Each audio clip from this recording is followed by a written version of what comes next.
romper, bomper, stomper, boo. Tell me, tell me, tell me, do. Magic, mirror, tell me today. Have all my ketoers been good today? I know. You can't use the same word twice. I so love my SmackDown wand from Amy at Ketolicious. We did our unboxing recently, and this is what she gave me for my SmackDowns. And it's just perfect because it's sweet and pretty and pink, and my SmackDowns are not. So, anyway, I look forward to having my SmackDown sessions and using it as often as I can. A lot of people love the SmackDown, so do I. And I remember telling one, it was pretty cathartic. And it's kind of like when I have somebody on the other side of the cell that's telling me how their life is going to go, meaning, that they're going to get out right now. And this isn't the ones that are under arrest. This is the ones that are in protective custody. They're PC. And usually their alcohol wakes them up after a couple of hours. And if they were home, they would probably reach for their pint, or if they're in the woods, and take a swig, but they're not, and they don't have that pint with them in the jail cell. So they need to get out immediately, and they tell me so. And I always laugh because it's like, well, I'm not the lieutenant and either are you, so neither one of us have any control when you're going to get out. And so it feels kind of cathartic because in all of the other PC jobs that I've had, meaning politically correct, it means that, I could never, you can't talk to them like that. They're very gentle souls. Okay. And then in the bar room, a PC meant professional courtesy. You wouldn't have to pay a cover charge, and they'd comp your drinks for you. It's just so funny. So PC in the bars meant free booze and no cover charge to get in. And PC at most jobs is politically correct. And then PC at other jobs is your personal computer, right? And then PC where I work at the jail means protective custody because you're too drunk to know how you can take care of yourself. Oh, God. But keto is keto. No mistaking that. And so I just laugh at life's silly little things. So, yep, here we are. It's same old bathrobe. The hair needs to be cut. It's 100% humidity here today. And I'll tell you, if you're young, you don't know this yet, but your body might ache a little bit more when it's wicked, wicked humid. For some people, their body aches when it's wicked, wicked cold and dry. So it's a go figure. What are you going to do? So I've been taking this MSM, which is a sulfur powder from Bulk Supplements on Amazon, and it's supposed to work on things like tendons, ligaments, and aches and pains. So I'm looking forward to it. They say give it a chance. So I'm up to a teaspoon a day. So we'll see how that goes. And so yesterday, and this is my gallows humor, which I've always had to have no matter where I've worked, as a waitress going into the kitchen and having a difficult customer, and that's where you can vent, and working at the jail, obviously, having a client behind bars who's not behaving, well, they're behaving appropriately for them, but as far as me having to guard them, it's kind of difficult. And then working in a shelter with young mothers who are addicts in withdrawal, that's fun. And so I've always had to have gallows humor about things. So Greg and I went to a funeral of a dear, dear friend. And 40 years ago, he and his wife and I were friends. It was the 70s. We partied, we drank. That's just how we did it. There were no rules. There were no children. And we just enjoyed life. And from there, our paths took different places. They both became professional teachers, athletic directors, putting together the Cape League baseball. Anyway, he passed in his sleep at 71. And, nobody was more of an athlete than him. There were no warning signs, no health concerns. And so, of course, it's just stunning. Well, the funeral was packed, probably 500 plus people there because their lives touched so many, such great people. And the speakers were incredible too. And anyway, the thing that I noticed, because of course, you know me, I'm a people person, was how she is a big yoga, big medicine ball type of, class attendee.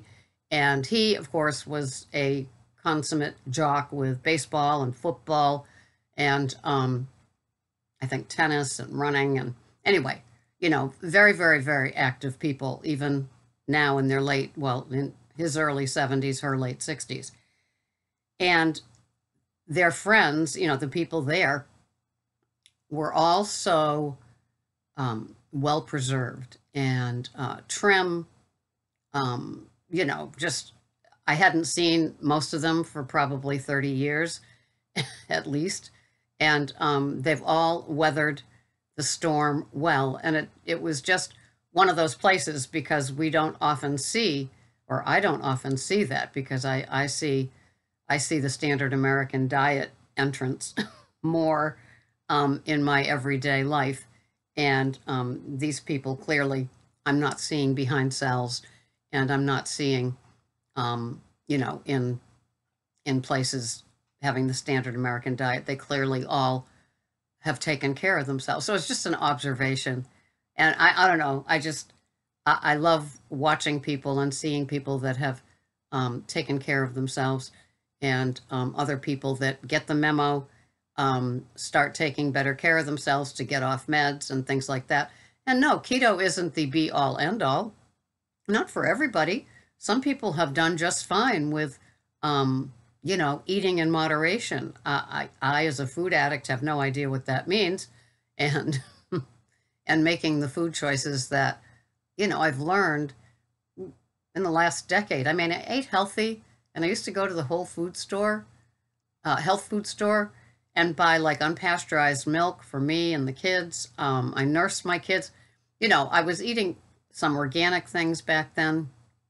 I cared about certain items back then, but not to the way that the keto has done for me. And I did a grocery haul a few days back, and somebody said, how can people knock the keto food plan? Look what you bought. What is wrong with your purchases? And it's true. It was butter.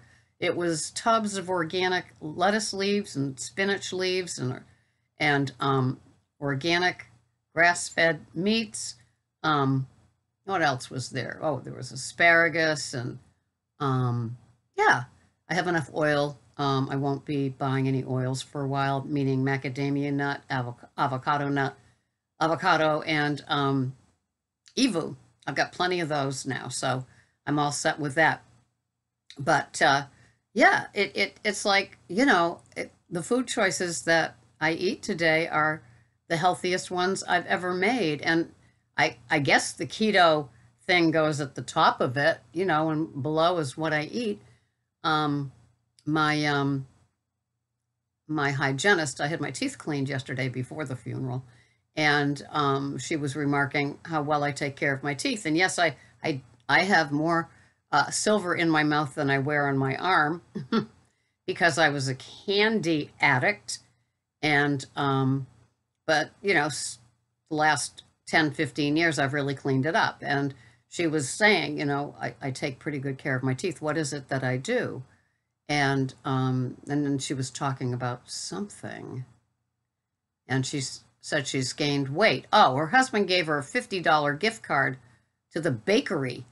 And so she's been buying these bakery items and eating them. So she's put on weight. And I said, oh, I haven't been near one of those stores. I don't think I said to her, I don't think I've had sugar for 4 or 5 years now. And she said, really? Well, all kinds of sugar?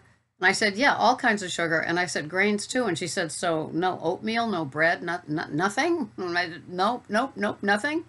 She said, you know, I could be on board with that. And I said, yeah, what's wrong with a spinach salad and a ribeye with a pat of butter on it? And she said, it sounds good to me. So, you know, I consider those brief moments planting seeds. Will it work? Will it take? Will she look into it? I don't know. But I found I didn't use the word keto. I just said no grains or sugars. And that's when she asked a couple of questions. And you know that they aren't interested when they don't ask any questions back, right? So here we are, and it is now July. It is now summer. Summer. So this is when we are tempted more than I think any other time of year. I think the outside social events are just incredible. They are triggering, but they're also one of the safest places to go keto. My go-to CYA when I do a summer event is always a big A salad that I share. And sometimes I put mine in a little glass container with a lid, and then I know mine is what it is, and it's over there. And sometimes when I go to these events, I put the dressing in the bottom of my salad, of the glass salad bowl. Okay, the dressing's down there. I make the salad on top of it. So then, because they're probably going to have a lot of the bottled ones, you know, I wouldn't just bring a couple things of macadamia nut oil. So I'll put my dressing in the bottom of the of my big A salad, and then my salad on top of it, which is weighed and measured just like it is every other day. I don't live carefree and skip and go lightly just because it's a social event. And that'll be over there. And that is my CYA salad. And then I bring enough for everybody else. And it might have other things in it that I wouldn't eat. And so my measured, taken care of salad dressing is on the bottom. Salad is there. And then I count on something coming off of the grill. And that's it. And if by any chance it's one of those awkward or weird things where they don't have things off the grill, but they usually do, then I've got my big A salad. And I can certainly find some sort of protein to either put on it there, or I know I'm covered, you know, something will be in my belly. And plus, going keto, I don't need to eat every hour and a half. So I'm safe at these events. And if there's some sort of hors d'oeuvre that is like a meat, you know, I know that I could plop some of that on top of my salad bowl that will sit in the fridge until it's everybody else is eating, and then I'll look normal, and I'll just tell them I'm on Weight Watchers or something like that. Whatever it is, I'm not going to get into the keto conversation at a social event. So that's how I'm rolling. It's July. I'm not doing anything different. I try to keep my carbs total. I always keep them total, but no higher than 15. And sometimes if it's just the lettuces with the oils on it, it can be an under 10 carb day. And so that always excites me. I love my keto program. I keep my protein moderately low. 60 is my cap, but usually I'm under 50. And fats are usually anywhere from 120 to 140.